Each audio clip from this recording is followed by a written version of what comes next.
friends, welcome to Ray's Kitchen Kovai 23.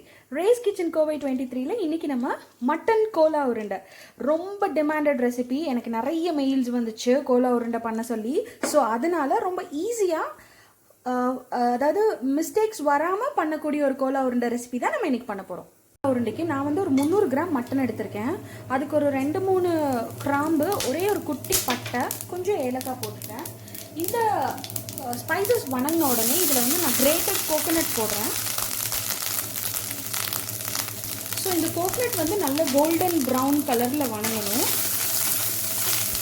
தேங்காய் நல்ல brown கலரில் வணங்கிடுச்சு. இந்த டைம் ஒரு spoon ginger garlic paste add பண்ணுறேன். So ginger garlic paste add பண்ணிவிட்டு இது கூட நான் வந்து ஒரு 300 கிராம் மட்டன் வச்சுருக்கேன். 1/4 கிலோலேருந்து 300 கிராம் இருக்கும். இது வந்து எலும்பு இல்லாத மட்டன்.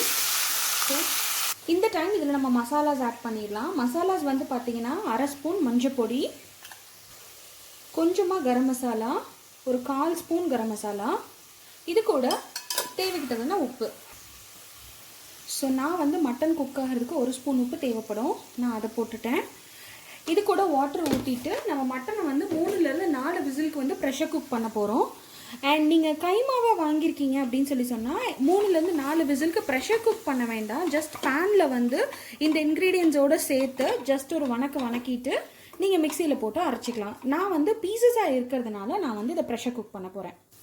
ஸோ தண்ணி ஊற்றிக்கலாம். தண்ணி வந்து ரொம்ப கம்மியாக ஊற்றுங்க. ஏன்னா வந்து மட்டன் பீசஸில் வந்து நிறைய தண்ணி இருந்ததுன்னா கோலா உருண்டை போடும்போது வந்து பிரிய ஆரம்பிச்சிடும்.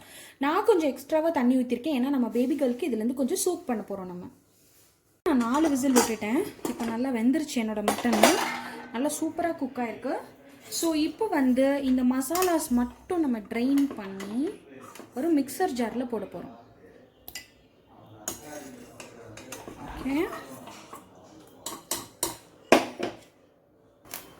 ஸோ நான் எல்லா மட்டன் பீசஸும் நான் ட்ரைன் பண்ணிட்டேன்.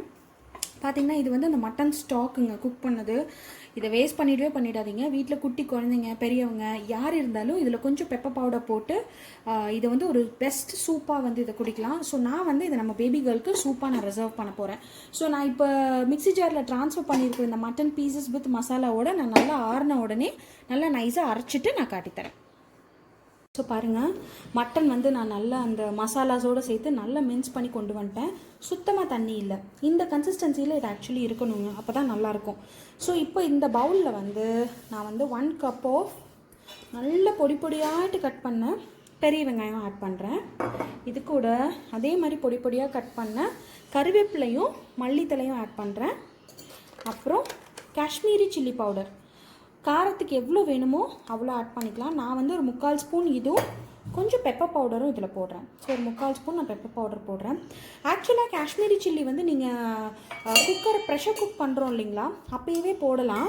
நான் ஏன் போடலை அப்படின்னா, நம்ம பேபி கேர்ளுக்கு சூப் எடுக்கிறதுனால அந்த சூப்புக்கு ரொம்ப காரம் வேண்டாம் அப்படி சொல்லிட்டு நான் அதில் வந்து போடலை. பட் உங்களுக்கு வேணும் அப்படின்னு சொன்னால் நீங்கள் வந்து கண்டிப்பாக அந்த டைமே ஆட் பண்ணிக்கலாம். ஸோ இப்போ இதை நல்லா வந்து மேஷ் பண்ண போகிறோம். நம்ம இதை நல்லா மேஷ் பண்ணிட்டேன். இந்த டைமில் உப்பு காரம் செக் பண்ணிக்கோங்க. பைண்டிங் ஏஜென்ட்டுக்காக நான் கொஞ்சம் வந்து பொட்டுக்கடலை பொடி, அதாவது வந்து ஒரு 2 ஸ்பூன் ஆட் பண்ணுறேன். தண்ணி சுத்தமாக இல்லை நம்மளோட மட்டன் கோஃப்தா மசாலாவில்.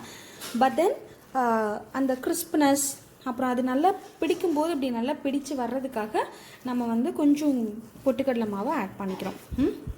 ஸோ இதை நல்லா மேஷ் பண்ணிவிட்டு குட்டி பாலாக நம்ம பால் பண்ணிடலாம். இப்போது இந்த பொட்டுக்கடலை மாவுன்றது ஒன்றும் பெருசு இல்லைங்க. நம்ம வெறும் பொட்டுக்கடலை இருக்குது இல்லைங்களா, சட்னி பொட்டுக்கடலை, அதை வந்து மிக்சர் ஜாரில் போட்டு ட்ரையாக கிரைண்ட் பண்ணிக்கணுங்க. பேஸ்ட்டாக இல்லாமல் பவுடராக.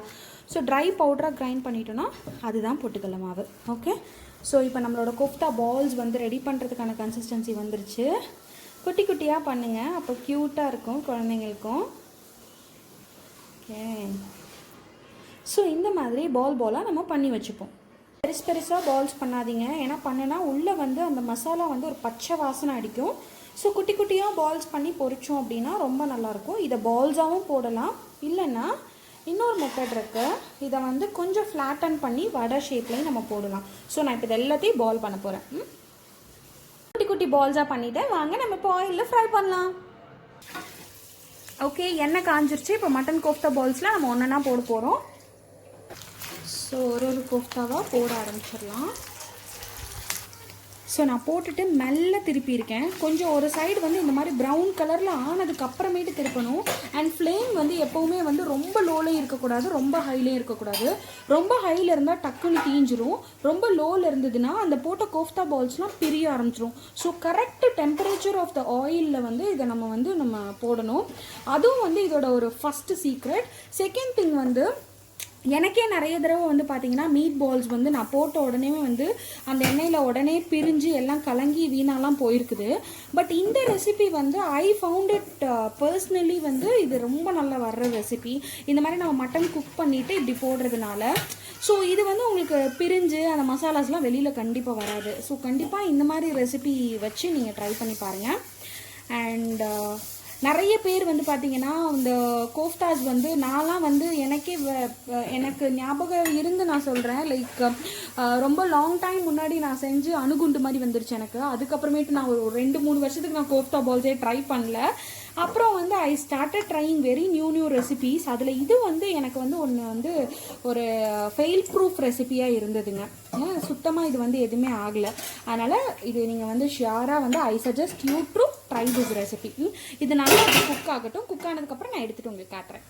நல்ல குக் ஆகிடுச்சு கோஃப்தா பால்ஸ் எல்லாம். அவுட்டர் க்ரஸ்ட்டு வந்து நல்ல பிரேக்கபிளாக இருக்குது, உள்ளே வந்து வெடிக்கலை, எதுவுமே ஆகலை. நான் எப்படி ரவுண்டாக போட்டனோ அதே மாதிரி ரவுண்டாக கிடச்சிருக்கு நமக்கு. ஸோ பாருங்கள் எப்படி இருக்குன்னு சொல்லிட்டு நான் இதே மாதிரி இன்னொரு பேட்சையும் நான் போட்டு எடுக்க போகிறேன். Crunchy outside, juicy inside, சூப்பரான மட்டன் கோலா உருண்டை ரெடி ஆகிடுச்சு. பாருங்கள், ரொம்ப ஜூஸியாக இருக்குது, உள்ளார ரொம்ப சாஃப்டாக இருக்குது, வெளியில் ரொம்ப ரொம்ப க்ரன்ச்சியாக இருக்குது. கண்டிப்பாக ஒரு வெஜிடேரியன் ரெசிபி கூடயோ நான் வெஜிடேரியன் ரெசிபி கூடயோ இது ரொம்ப எக்ஸலண்ட்டாக இருக்கும். நாங்கள் இன்றைக்கி இதை சாம்பார் ரைஸ் கூட என்ஜாய் பண்ண போகிறோம். இன்னொரு இன்ட்ரெஸ்டிங்கான ரெசிபியோட நான் உங்களை சந்திக்கிறேன். அது வரைக்கும் stay tune with race kitchen Kovai 23. Bye bye. Don't forget to like, comment, share and subscribe race kitchen Kovai 23.